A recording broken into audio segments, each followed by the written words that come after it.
jaalatamtootaaf kabajamtoota hordoftoota Zaaraa Entertainmentii baga nagaa jiraattanii nageenya kiyya bakka jirtanitti isin haa qaqqabu. Nagattaan sun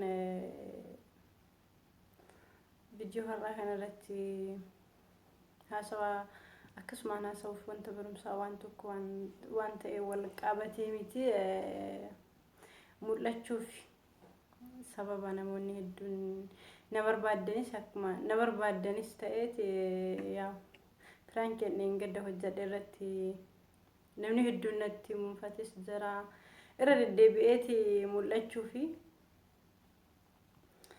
busy ture sababa kanaaf wanta haarawaa waan hojjedhe hin jiru akka isin hin mukoofne naga jiraachuu kiyya isinitti mul'isuufi osoo gama haasawa kiyyaa hin deemin namoonni YouTube channel kiyyaaf haarawaa taatan subscribe na godha family kiyya ta'a.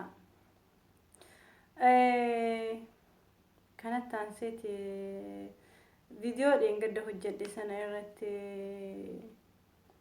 namni hedduun isaa akkuma dhugatti fudhatee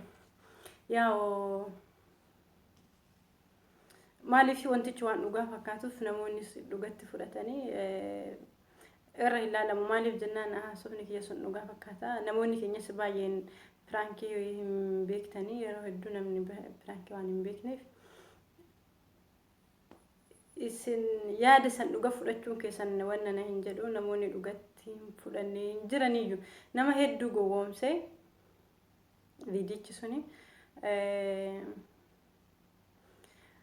nama natti muufate baay'ee waan jiruuf keessattuu ijoolleen natti dhiyaatanii na wajjin yaada wal jijjiiran hedduun isaanii natti muufatanii sababiin maaliif sababa na jaalataniif jechuudha. Hiika biraa hin qabu. Anis namoota natti aaran baay'ee isaanii sababiin isin natti aartaniif natti muufattaniif maali yoo jedheen ilaalate waan na jaalataniif sababa na jaalataniif natti aara waan ta'eef wanta biraatitti hiika biraa keessatti hin fudhadhu. Namoonni wanta sanarratti natti muufattan ijoolleen namni imimmaan buusee sagalee na erge baay'ee waan jirtaniif rifuun namni namatti rifatu gaariidhaa miti.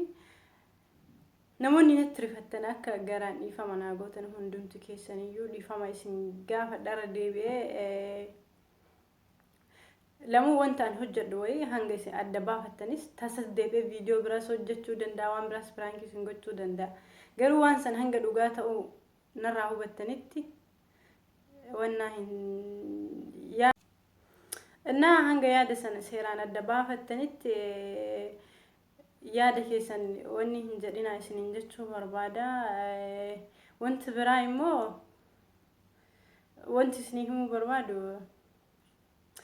dhugaa dubbachuuf viidiyoo san barumsa guddaa irraa argadhe waa hedduu nama hedduu adda baafadhe asiin namoonni ani dhaamsa dhaamuuf yoo jiraate ijoollee hiriyoota kootii namoota natti dhiyaatanii akkasuma namoonni faamilii kiyyatti bilbilanii himanis jiranii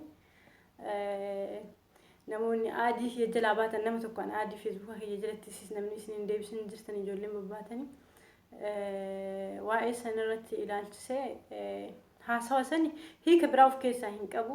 Yaa namni ilaalcha baay'ee of keessaa qaba ilmi namaa kun. Namoonni ilaalcha biraatittis fudhatus yoo jiraate ilaalcha biraa anis hin argine garuu irra caalaan namoota baay'ee rifatee akkuma dhiphattutti jiru kanatti aarus namoota natti aartan sababa isin natti aartaniif isinii hubadha.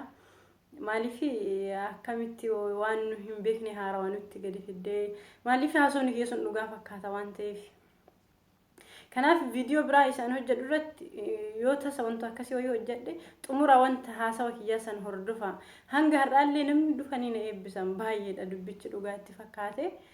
Namoonni baay'een keessan galatoomaa eebbiti keessan borumaaf nu haa kaawwamu. Hedduu isin jaalladha. Dhugaa dubbachuuf akkamitti akka isin jaalladhu ibsee hin danda'u. Oromoon maal akka ta'e amma hubachuutti jira.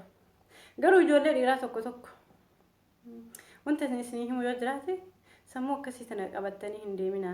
Ijoollee dhiiraa nama tokko fakkeenyaaf dubartii takka ni jaallatta yookiin dubartiin suni achi ilaaltee qilleensaan jaallatta. nama isa wajjin relation hin qabdu yoo ta'e afaan dhedheerachuun hiika isin hin qabu. Ijoolleen teenya tan Oromoo ijoolleen dhiiraa rakkoon isin qabdan maali ni beektu? Nama jaallattan jaalala qabdan san jaalalaan ibsachuu hin beektan akkam gootanii arrabaan ibsattanii. Akkasii miti nama tokko fitti yookiin nama sanitti dhaqxeetti siquu yoo barbaadde jaalalaan ibsadhu arrabaan gaafa arrabsite homaa hin argattu. Mee sammuu teessan itti yaadaa wanni jedha. Namoota baay'ee wantoota waa wanni jajjadha nam Facebook gubbatti ilaalu ture. Nama jaallattu wayii argachuuf sammuu madooshaa akkasii baadhattee jecha wayii soqxee maali?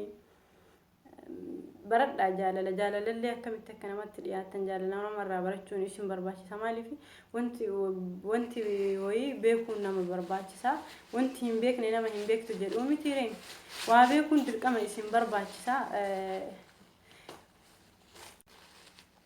waan tokko godhuuf namni waan godhu san beekuu qaba achuma teessee watara halaalaa jechuudha halaalaan ani kileenan jaalladha sababa jaallattu saniif arraba waa ibsachuu sammuu madooshaa akkasii sanuuf keessaa baasa amma namni waa baratee qaroomee jira sammuu keessanis qaroomsa akkasin ta'ina nama ta'a yaa hunda namaaf miti dhiira hunda miti dhiirota muraasa dirqama nama wayii nama tachi qilleensaan teessee qilleensatti jaallattu wayii namni sun taa'ee na eeggata anaaf ta'a namni kun kiyya jetteeti waan akkasii san hin godhin deebiteellee jaalala namaaf qabdu jaalalaan ibsadhu jaalala baradha waan adda addaa dubbisaa yoo san jaalalas baradha waan diimokiraasii jedhamu wayillee mee baradha maaliif ilma namaatiif fedhii isaa eeguu mirga namaaf kennu yoo ilma namaatiif fedhii isaa eegdi namnis mirga kan keessii kenna waa'een biraa immoo wanti namoonni keenya yeroo hedduu diimokiraasii akka waan hin beekneetitti mirga walii huccuucu tokko fakkeenyaaf miidiyaa irratti yoo fudhanne namoonni wanta tokko deeggaru nama tokko fakkeenyaaf namni Abiyyiin deeggaru Jawaariin arrabsaa namni Jawaariin deeggaru Abiyyiin arrabsa wanti akkasii sun sirriidhaa miti yaada ibsachuu ni danda'ama garuu dhaabata akka ni deeggartoo ta'e dhaabata akka arrabsu inni kun wal dhiibuu jedhama garuu ati waan deeggartu san ni deeggartaa nama waan biraa deeggaru san illee mirga uumaan isaa kenne nama sanaaf mirga san rabbitu isaa kenne mirga nama sanii eeguu fi qaba innis akkuma kiyya nama jettee mirga nama sanii eeguu qabda akkasuma yeroo baay'ee ijoolleen teenya namoonni keessattuu ijoolleen dhiiraa dhugaa dubbachuuf dhiira irratti xiyyeeffadha maaliif waan baay'ee waan argutti jirutti dhiirallee yoo jedhu dhiira hundaa miti haasofni kun dhiira hunda hin ilaallatu diimokiraasii baradhaa ikellee sanan akkas qilleensumaan achi ilaalte kameebi guyyaa mataa akka chaatti haay waliin jette hin qabne sammuu gowwaa sammuu akkasiisan namaafis mirga uumaa kenna asirratti wanti ani isinii dhaamu wayii yoo jiraate nama jaallatta wayii jaalala isaa qabdan ekelee sannan jaalladhee dhabe ekelee sannan jaalladha itti dubbadhee irraa hin milkoomne jecha jedhu akkasitti ibsadha waa'ee biraa wanti ani isinii himu yoo jiraate jaalala qabdan arrabaan hin ibsatina inni kun gowwummaa nama san jaalalaan bitanii haasawa isin dheeressuun barbaadu akkanaa waan dhufeef haasawni kun akka daqee ol isin taruun barbaadu baay'ee isin jaalladhaa turtiin keessan Zaaraa Entertainmentii wajjin haa ta'u walitti deemnee jirra hamma viidiyoo biraatiin walitti dhufnuuf nagaa jiraadha isin jaalladha